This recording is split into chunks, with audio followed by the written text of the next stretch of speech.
And joining us now to discuss the race is San Diego Council member Sean Elo Rivera and San Diego County Republican Chair former Corey Gustafson. Thank you both. Why don't we just pick up right where Danny Miskell just left off. She was talking about opening floodgates. So Sean, what is your response and the Democratic response to we start something that we really don't know what happens? Well, I'd say we didn't start it.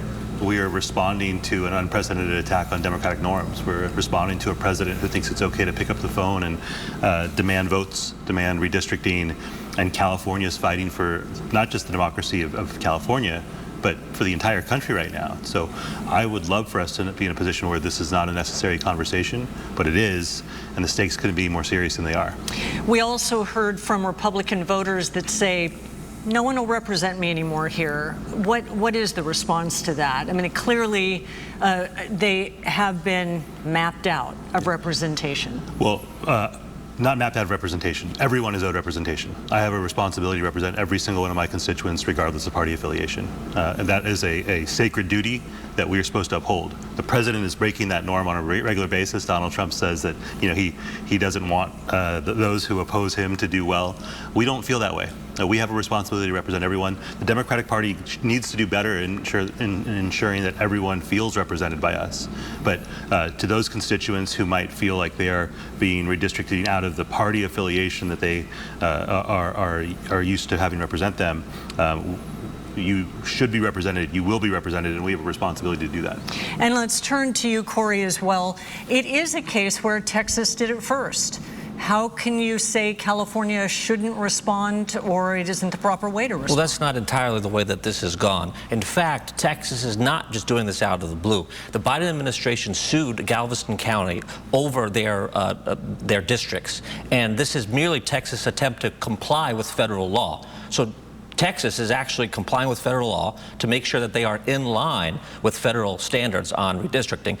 What is happening in California is something completely different. It's a partisan power grab, a scam by Gavin Newsom running for president. This is all that this is about. Even Democratic leaders agree with this. Scott Peters said the other day, we know that this is wrong, but we have to do it anyway. All right, California should be leaders. This is what we are. We are the golden state. We should be leading and doing the right thing.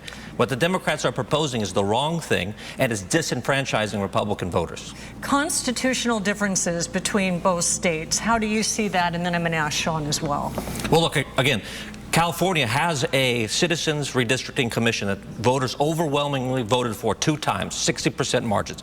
Texas' standard for redistricting is by its legislative branch, right? And what they decided to do was get in line with federal standards. So this is not out of the blue. This is Texas complying with federal law and then doing its redistricting process, which it is allowed to do by the Constitution.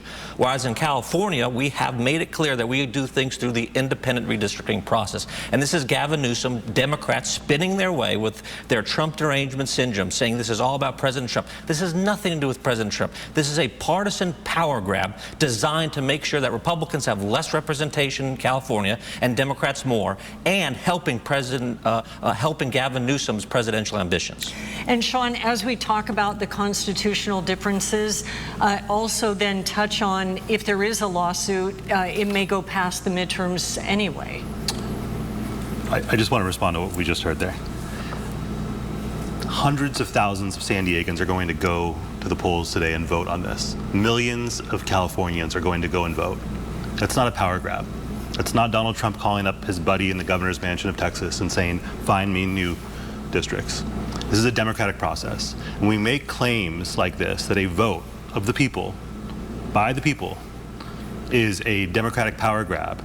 That undermines democracy. It's a continued attack on our institutions, and it's part of the reason why we are where we are. So the voters of California are literally going to decide today whether or not we're going to do this. It's up to the voters. They can say yes, they can say no.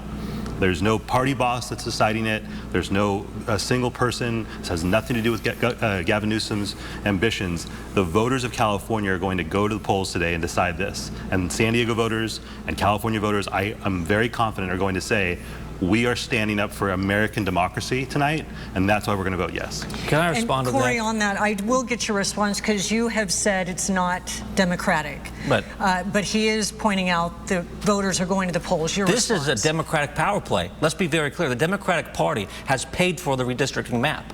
So what the council member said is entirely wrong. The DCCC, the Democratic Congressional Campaign Committee, paid for these redrawn maps out of their bank account. This is totally done between the Democratic Party in Washington, D.C., congressional Democrats, and Gavin Newsom. So this is a partisan play, plain and simple. And Democrats can deny that all they want, but the facts are there. Democrats paying for this redistricting process and making it all out to be some kind of response to Texas gerrymandering. But the fact of the matter is, Texas is getting in line with the law, getting in compliance with federal law. So that's the fact. And so the California Democratic Party is trying to disenfranchise Republicans. Right now, if you just look at Texas, with its current map, after the five extra Republican congressional districts went through, Democrats still have more representation in Texas than Republicans currently do in California. That's how bad this gerrymandering is. Almost out of time, but I do want to ask you the future. It's temporary. Yeah. What happens after? It would be up to the voters, right? So it will either revert back automatically, and then look, California is an amazing place for lots of reasons: our diversity, our economy, our innovation, and the direct democracy that we have. The voters are going to make a decision tonight. They'll be able to make decisions in the future. This is an incredibly important night for not just our state, but for American democracy. We have a president who thinks he's above the law. He released violent felons on his first day in office. That says everything we need to know about the way he wants to play the game. He wants to rig the game because he knows he cannot win because he's losing everywhere. This is California's chance to push back, saying absolutely not. We're going to protect democracy in every single way that we can. All right. Sean Elo Rivera, Corey Gustafson, thank you both for joining us. Big day, not only in San Diego, but for the state of California, and lots of repercussions around the country, and lots of different vote centers open tonight, and we'll be watching all of them in our vote coverage today. ABC 10 News will be tracking the results as they come in. You can get updates on 10news.com or the free 10 News mobile app.